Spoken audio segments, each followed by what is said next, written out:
একে একে করে আমাদের সামনে থেকে রমাদানের দিনগুলো চলে যাচ্ছে। হতে পারে কারোর জীবনের শেষ রমাদান এটা। আল্লাহ রাসূল সাল্লাল্লাহু আলাইহি ওয়াসাল্লাম রমাদান মাসের সবথেকে বেশি গুরুত্ব দিতেন শেষ দশকের দিনগুলোকে। পুরো রমজান মাস তো অবশ্যই গুরুত্বপূর্ণ। রমাদানের প্রতিটা মুহূর্ত, প্রতিটা সেকেন্ড, প্রতিটা সময় অনেক গুরুত্বপূর্ণ সময়, অনেক দামি সময়। এই রমাদানের মধ্যেও আল্লাহ রাসূল সাল্লাল্লাহু আলাইহি ওয়াসাল্লাম রমাদানের শেষ দশক, শেষ 10 দিনের আমলের গুরুত্ব আরো বেশি দিয়েছে।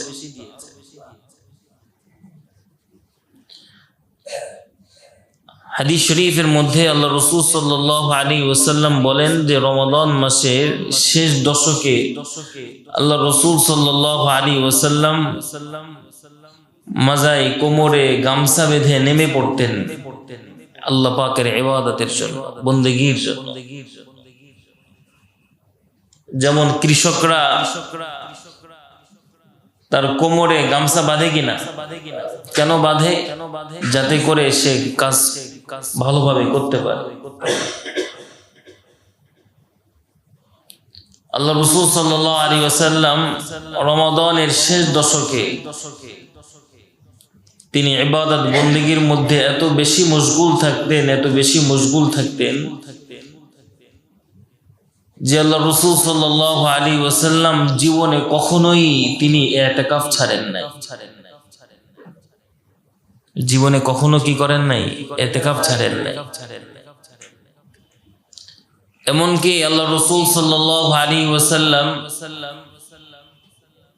জীবনের শেষ বছর, সেই বছরও রাসূল 20 দিন ইতিকাফ করেছেন।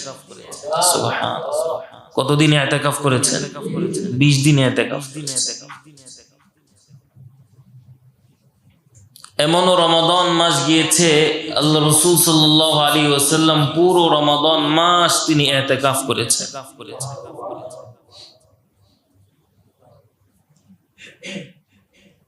এজন্য রমাদান মাসের শেষ 10 দিনের ইতিকাফ এটা শুধু রাসূলের জামানা থেকে নয়, এটা অনেক প্রাচীন কাল থেকেই এই ইতিকাফ চলে আসছে। এর দলিল কোরআনে কারীমের আয়াত। আল্লাহ পাক রব্বুল আলামিন হযরত ইব্রাহিম আলাইহিস সালাতু ওয়াস সালাম আর ইসমাঈল আলাইহিস সালাতু ওয়াস সালাম কে আদেশ করেছিলেন, ওয়াহিদনা ইলা ইব্রাহিম ওয়া ইসমাঈল أن طهر بيتي للطائفين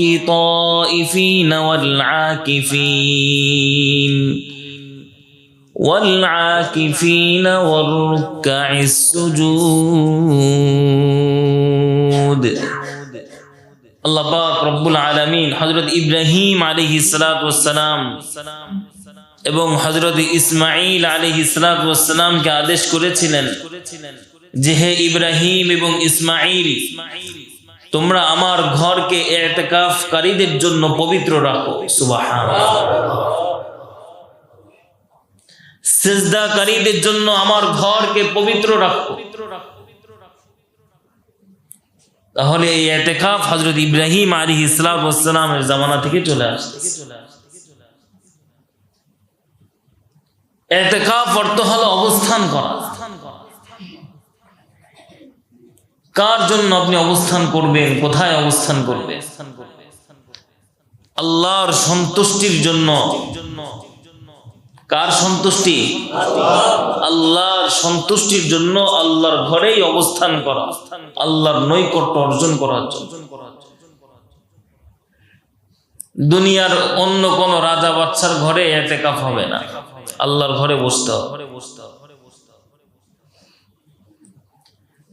এজন্য ইতিকাফ এটা অনেক গুরুত্বপূর্ণ একটা আমল। এজন্য ইতিকাফ 3 প্রকার। কয় প্রকার? 3 প্রকার। একটা হলো ওয়াজিব, আর একটা হলো সুন্নতে মুআক্কাদা, আর একটা হলো নফল।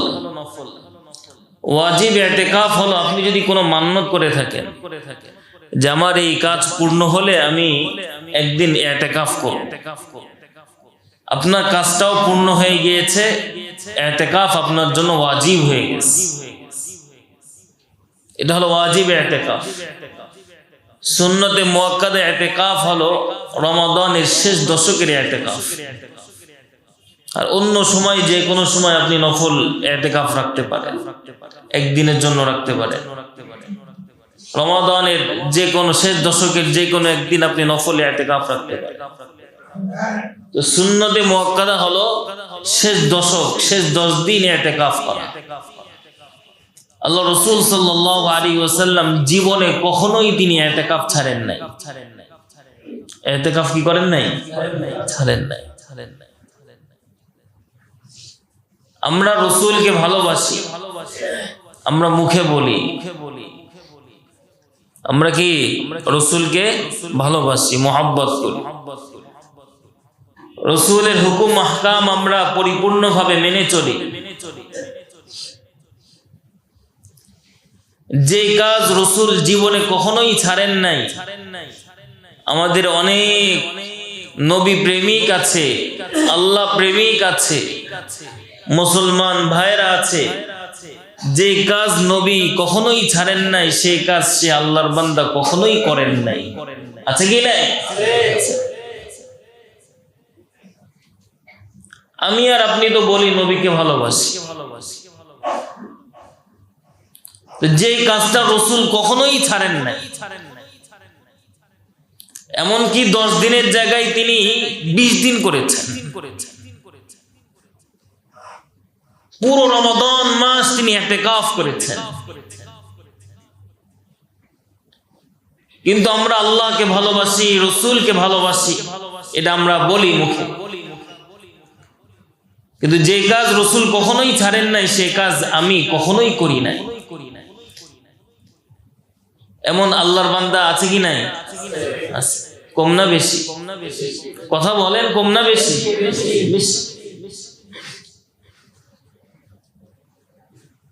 তাহলে দেখেন, একটা জিনিস আপনি চিন্তা করে দেখেন, আপনি যদি বিবেকমান মানুষ হয়ে থাকেন, আপনি যদি আল্লাহ আল্লাহর রাসূলকে আসলেই প্রকৃত ভালোবেসে থাকেন, দিল থেকে কথাগুলো শুনেন, আপনি যদি আল্লাহ আল্লাহর রাসূলকে প্রকৃতই ভালোবেসে থাকেন, কিয়ামতের দিন যদি আল্লাহ আপনাকে জিজ্ঞাসা করে, হে আহসান, আপনাকে যদি জিজ্ঞাসা করে, হে আব্দুর রহিম, আব্দুল করিম, তুমি তো আমাকে ভালোবাসো, ঠিক মুখে মুখে বলেছো, তো আমি রাসূল জীবনে কখনো যেই কাজ ছাড়ি নাই সেই কাজ তুমি জীবনে কখনোই করো নাই, কেন করো নাই একটু বলো তো? তুমি জীবনে কখনো সেই কাজটা করো নাই, কেন করো নাই একটু বলো। বলেন, আপনাদের কাছেই বলেন, প্রশ্নের উত্তর আছে? কথা বলেন, প্রশ্নের উত্তর আছে? নাই। জীবনে কখনো রাসূল ছাড়েন নাই, আর আমরা জীবনে কখনোই করি নাই। ভাই, জীবনে একবার হলেও তো করা উচিত। কথা বলেন, ঠিক কিনা? জীবনে একবার হলেও তো করা উচিত। অন্তত পক্ষে রাসূল করিম সাল্লাল্লাহু আলাইহি ওয়াসাল্লাম তিনি যদি আমাদেরকে জিজ্ঞাসা করেন, অন্তত পক্ষে যেন আমরা উত্তর দিতে পারি, ইয়া রাসূলুল্লাহ একবার করেছিলাম। অন্তত পক্ষে কি একবার করেছিলাম। আমরা অনেক ব্যস্ততা দেখাই, জীবনের কি অনেক ব্যস্ততা দেখায়, ব্যস্ততা আমাদের জীবন থেকে ছুটে না। দিন দিন ব্যস্ততা বাড়তেই থাকে, বাড়তেই থাকে, বাড়তেই থাকে। একটা জিনিস আপনি চিন্তা করে দেখেন, যে আল্লাহ রাব্বুল আলামিন আপনাকে পুরো বছর সব কিছু দিয়ে আপনাকে লালন পালন করতেছেন, রিজিক দিচ্ছেন, সুস্থতা দান করতেছেন, যে আল্লাহ রাব্বুল আলামিন আপনাকে অসংখ্য অগণিত নিয়ামত দিয়ে আল্লাহ পাক আপনাকে বেষ্টনীর মধ্যে রেখেছেন, একটা মুহূর্ত আল্লাহ পাকের নিয়ামতের বাহিরে আমরা নাই। একটা মুহূর্ত যদি আমরা আল্লাহ পাকের রহমতের দৃষ্টি থেকে আমরা বের হয়ে যাই, আমরা টিকতে পারবো না, আমরা ধ্বংস হয়ে যাব। নিশ্চিত আমাদের জন্য ধ্বংস অনিবার্য। কারণ যে পরিমাণ গুনাহ আমরা করি, যে পরিমাণ গুনাহের বোঝা আমাদের, পাহাড় সম পরিমাণ গুনাহের বোঝা আমাদের, তারপর আল্লাহ আমাকে সুস্থ রাখছে। কথা বলেন ঠিক কিনা? তারপরও আমাকে আল্লাহ পাক খাওয়াচ্ছেন। এমন করেন নাই আমাকে পঙ্গু বানাই দেন নাই, আমাকে প্যারালাইসিস করে দেন নাই, আমাকে ক্যান্সার বানাই দেন নাই। আল্লাহ পাক ইচ্ছা করলে পারতেন। ইন্নাল্লাহ আলা কুল্লি শাইইন কাদির, তিনি সব কিছুর কুদরত রাখনেওয়ালা, তিনি যা ইচ্ছা তাই করতে পারেন, সবকিছুই তিনি পারেন। কিন্তু গুনাহের বোঝা এত ভারী আমাদের, তারপর আল্লাহ কিছু বলতেছেন না। দেখেন আল্লাহ পাক রব্বুল আলামিন আমাদেরকে রমাদান মাস দিয়ে আল্লাহ পাক বলতেছেন, বান্দা তোমার গুনাহের বোঝা তুমি হালকা করো।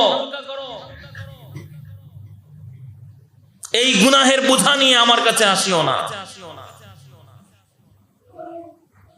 এই গুনাহের বোঝা নিয়ে আমার কাছে কি করো না, এসো না।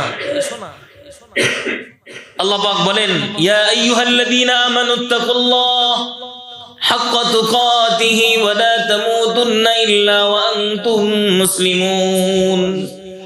আল্লাহ পাক রব্বুল আলামিন বলেন, হে ঈমানদারগণ, হে ঈমানদারগণ, ইত্তাকুল্লাহ, তোমরা আল্লাহকে ভয় করো। হাক্কা তুকাতি, ভয় করার মতো ভয় করো। আল্লাহ পাক এতটুকু বললেই ক্ষান্ত হয়ে যেতে পারতেন। ইয়া আইয়ুহাল্লাযীনা আমানুত্তাকুল্লাহ, তুমি আল্লাহকে ভয় করো। সামনে এই কথা না বললেও হয়তো হাক্কা তুকাতি, ভয় করার মতো ভয় করো। এখানে আল্লাহ পাক রব্বুল আলামিন ঈমানদারদেরকে উদ্দেশ্য করে বারবার বলতেছেন, আমাকে ভয় করার মতো ভয় করো। কয়জন আমরা আমাদের রবকে ভয় করার মতন ভয় করি? কতজন করি আমরা? নাই, আমাদের দিলের মধ্যে আল্লাহ পাকের ভয় নাই। যদি আল্লাহ পাকের ভয় আমার আপনার দিলের মধ্যে থাকতো, তাহলে কখনোই আমরা গুনাহ করতে পারতাম না, কখনোই আমরা আরেকজনকে কষ্ট দিতে পারতাম না।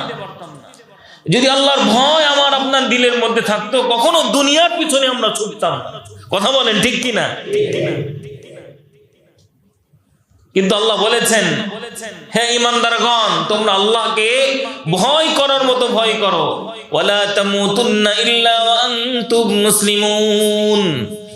মুসলমান না হয়ে কবরে আসিও না, মুসলমান হয়ে কবরে আসি। আমি আর আপনি কি ভাবতেছি আমরা প্রকৃত মুসলমান? কথা বলেন, প্রকৃত মুসলমান আমরা না, এখনো মুসলমান আমরা হতে পারি না। যে প্রকৃতভাবে আল্লাহকে ভয় করে না, সে তো মুসলমান ভালোভাবে হতে পারে নাই, প্রকৃতপক্ষে এখনো মুসলমান হতে পারে নাই সে। এই জন্য আমাদের গুনাহের বোঝা অনেক ভারী। রমাদান মাস আল্লাহ দিয়েছেন এই গুনাহের বোঝা হালকা করার জন্য। এই গুনাহকে পরিষ্কার করে ফেলো, এই গুনাহের বোঝাকে, গুনাহের পাহাড়কে সওয়াবের পাহাড়ে পরিণত করো। সুবহানাল্লাহ। আল্লাহ পাক এই জন্য আমাদেরকে রমাদান দিয়েছে। আজকে মাগফিরাতের শেষ দিন,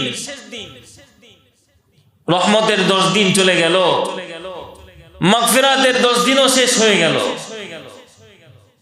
সামনে হলো নাজাত।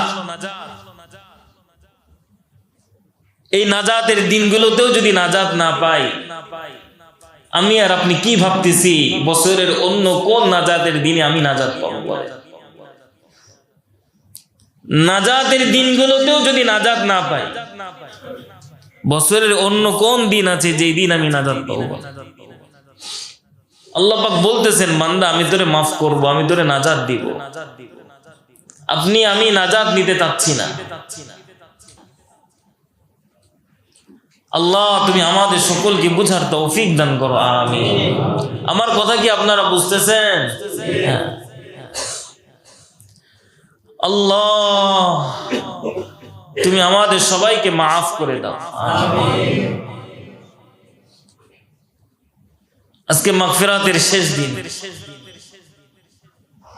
কিছুক্ষণ পরেই শেষ দশক, নাজাতের সময় শুরু হয়ে যাবে।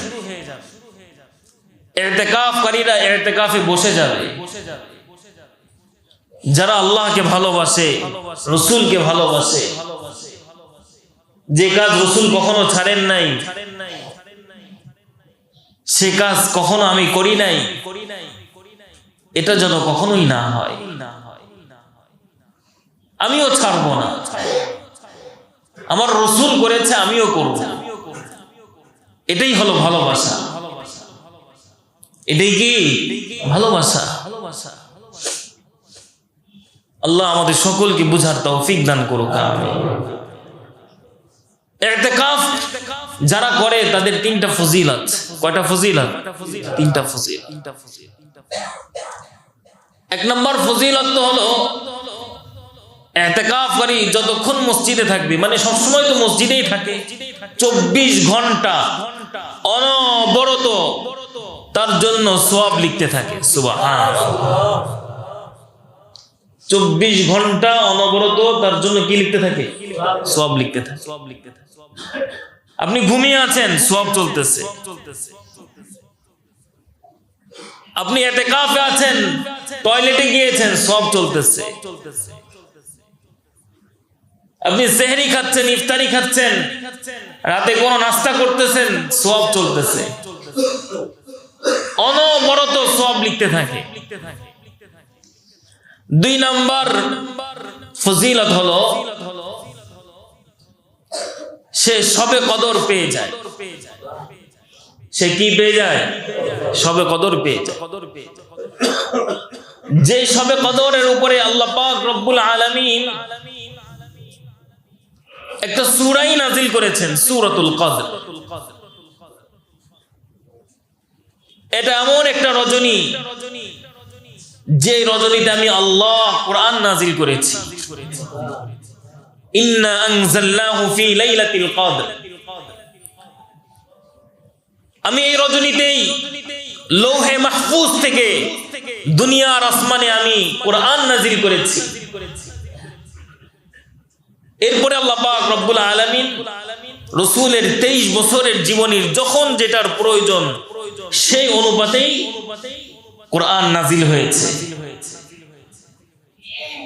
রাসূলকে বলতেছেন, আল্লাহ তাআলা রাসূলকে বললেন, ওমা আদরাকা মা লাইলাতুল কদর। হে রাসূল, আপনি কি জানেন লাইলাতুল কদর কি জিনিস? আপনি কি জানেন লাইলাতুল কদর কি? আল্লাহ তাআলা বলেন, লাইলাতুল কদরি খায়রুম মিন আলফি শাহর। এটা এমন একটা রজনী, যে রজনী 1000 মাসের থেকেও অনেক দামি, অনেক দামি, অনেক দামি। সুবহানাল্লাহ। যদি 1000 মাস ধরা হয়, 83 বছর 4 মাস, 83 বছর 4 মাস, এর থেকেও দামি একটা রজনীর দাম। তাহলে যারা ইতিকাফ করবে তারা অবশ্যই শবে কদর পেয়ে যাবে। সে ঘুমিয়ে থাকুক। একজন ইতিকাফ করনেওয়ালা, তিনি ঘুমিয়ে আছেন, তার উপর দিয়ে শবে কদর যাবে, তার উপর দিয়ে শবে কদর যাবে। কিভাবে যাবে দেখেন। যারা ইতিকাফ করতে এসেছে তারা আল্লাহর মেহমান, তারা কার মেহমান? দুয়ুফুর রহমান, তারা আল্লাহর মেহমান। আল্লাহ হলো মেজবান, তার বান্দা হলো কি? মেহমান। তো কখনোই প্রকৃত মেজবান, কখনোই প্রকৃত মেজবান তার মেহমানকে ভুলে যায় না। কথা বলেন ঠিক কি না? তার মেহমানকে ভুলে যায় না। তার ঘরের মেহমান আসছে, বিষয়টা এমন হবে না যে তাকে ভুলে গিয়েছে। যদি সে ভুলেই যায় তাহলে সে কেমন মেজবান হবে? কথা বলেন ঠিক কি না ভাই? দুয়ুফুর রহমান, যারা ইতিকাফকারী, যে শবে কদর যাবে তো তাদের উপর দিয়ে যাবে। সে ঘুমিয়ে থাকুক, কারণ সে তো নিজেও জানে না বিজোড়ের কোন রজনীতে শবে কদর চলে গিয়েছে। কিন্তু শবে কদরের পাওয়ার আশায় আল্লাহর ঘর মসজিদে সে অবস্থান করতেছে, সে আল্লাহর মেহমান হয়ে আছে। আল্লাহ পাক এত বেইনসাফি করবে না যে তার মেহমানকে তিনি শবে কদরের ফজিলত না দিয়ে চলে গিয়েছে। এটা কখন হতে পারে? এটা আল্লাহর শানের খেলাফ। কথা বলেন ঠিক কি না? তার শানের খেলাফ এটা। এজন্য মেহেরবানি করে আমরা ইতিকাফ করব, আমরা ইতিকাফ করব ইনশাআল্লাহ। জীবনের অনেক ব্যস্ততা থাকবে, অনেক সময় থাকবে। 10টা দিন আপনি আল্লাহর জন্য সময় দিবেন, এটা নিয়েও যদি অনেক আলোচনা করতে হয়, এটা নিয়ে যদি আপনাকে বুঝাইতে হয়, এটা তো আফসোসের বিষয়। কারণ আপনিও তো আল্লাহ পাকের একজন বান্দা, আপনি তো একজন ইমানদার, আপনিও তো আল্লাহকে ভালোবাসেন। আল্লাহর সাহাবায়ে কেরামের অবস্থা কেমন ছিল? একবার বলেছে, দ্বিতীয়বার বলতে হয় নাই। নিজের জীবনকে কুরবানি দেওয়ার জন্য উৎসর্গ হয়ে গেছে। কথা বলেন ঠিক কি না? কয়বার বলতে হয়েছে? একবার। 3 নাম্বার ফায়দা হলো, যারা ইতিকাফ করবে আল্লাহ পাক রব্বুল আলামিন জাহান্নামের আগুন থেকে তাদেরকে নাজাত দিয়ে দিবে। সুবহানাল্লাহ। জাহান্নামের আগুন থেকে সে নাজাত পেয়েছে। যে ইতিকাফ করলো সে পুরো রমাদানের সমস্ত আমলের ফজিলত সে পেয়ে গেল। সুবহানাল্লাহ।